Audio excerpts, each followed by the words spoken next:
Hello, ഞാൻ സിഞ്ചു ഫാറൂഖ്. അപ്പോൾ ഇന്ന് നമ്മൾ പരിചയപ്പെടുത്തുന്നത് നമ്മളെ പഴയൊരു ഫോട്ടോഗ്രാഫി കാലമാണ്. അതായത് വളരെ വർഷം മുമ്പത്തെ കാലം, ഏകദേശം 38 വർഷം എന്ന് പറഞ്ഞില്ല, അതിലൊരു 30-35 വർഷത്തിനുള്ളിൽ എടുത്ത ക്യാമറകൾ. അന്നേ ഞാനത് പഴയ ക്യാമറകളാണ്. അന്ന് ഈ ക്യാമറ എനിക്ക് ഓർമ്മയുള്ളത് മണ്ണാർക്കാടുള്ള ഒരു മാഷുണ്ട്. മാഷ് വീട്ടിൽ പോയിട്ട് എടുത്ത ക്യാമറ. മുപ്പൊരു പഴയൊരു ഫോട്ടോഗ്രാഫറാണ്. അപ്പോൾ പഴയ ക്യാമറകൾ, പഴയ ലെൻസുകൾ, എൻലാർജറുകൾ എന്ന് പറഞ്ഞാൽ ഇപ്പോഴത്തെ പുതിയ ആളുകൾക്ക് ചിലപ്പോൾ മനസ്സിലാക്കിക്കൊള്ളുന്നില്ല. ബ്ലാക്ക് ആൻഡ് വൈറ്റ് ഫോട്ടോ അടിക്കുന്നത്. ഇത് കല്യാണം എടുക്കുന്ന ക്യാമറയാണ്. അതായത് 120 ക്യാമറ, 120 സൈസ്. അതായത് നമ്മൾ ഏകദേശം ഈ വീതി വരും, കൈൻ്റെ വീതി വരും ഫിലിമിന് 12 ഫോട്ടോസ് അടിക്കാൻ കഴിയുള്ളൂ. എല്ലാം ഡാർക്ക് റൂമിൽ വെച്ച് ലോഡ് ചെയ്യണം.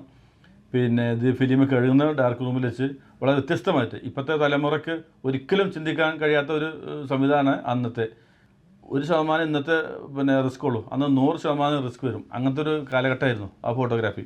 അപ്പോൾ ഇതിൽ 120 12 ഫിലിം വളരെ കൃത്യമായിട്ട് എടുത്തിട്ട് നമ്മൾ അത് ഇതിൽ മേലെ ഫ്ലാഷ് വെച്ച് എടുക്കുന്നൊരു ക്യാമറയാണ്. അപ്പോൾ ഒന്നും മിസ്സിങ് പാടില്ല. ഇന്നത്തെ മാതിരി അടിച്ച് കൂട്ടാൻ കഴിയില്ല.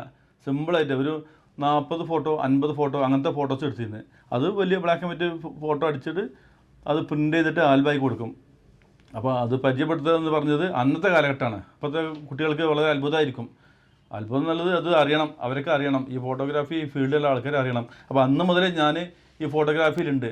അപ്പോൾ അത് അത്രയും സീനിയേഴ്സ് എന്നുള്ളൊരു അഹംഭാവമല്ല പറയുന്നത്. അപ്പോൾ നമ്മളെ അറിവാണ്, അതിന് കുറവുകളുണ്ടാവും. ഇപ്പോഴത്തെ കുട്ടികൾക്കുള്ള അറിവ് ചിലപ്പോൾ നമുക്ക് ഉണ്ടായിക്കോളുന്നില്ല. എന്നാലും നമുക്ക് നമ്മളെ രീതിയിൽ ആ പഴയ കാലത്തെ ആ ഓർമ്മ, അത് പഴയ ഫോട്ടോഗ്രാഫർമാർക്ക് അറിയാം അതിൻ്റെ പ്രയാസം ബുദ്ധിമുട്ടും.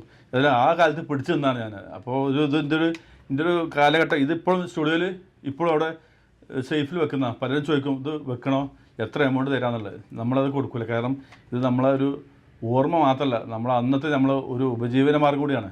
അപ്പോൾ ആ ഓർമ്മയ്ക്ക് വേണ്ടിയിട്ടാണ് ഈ ക്യാമറകളൊക്കെ നമ്മളിവിടെ വെക്കുന്നത്.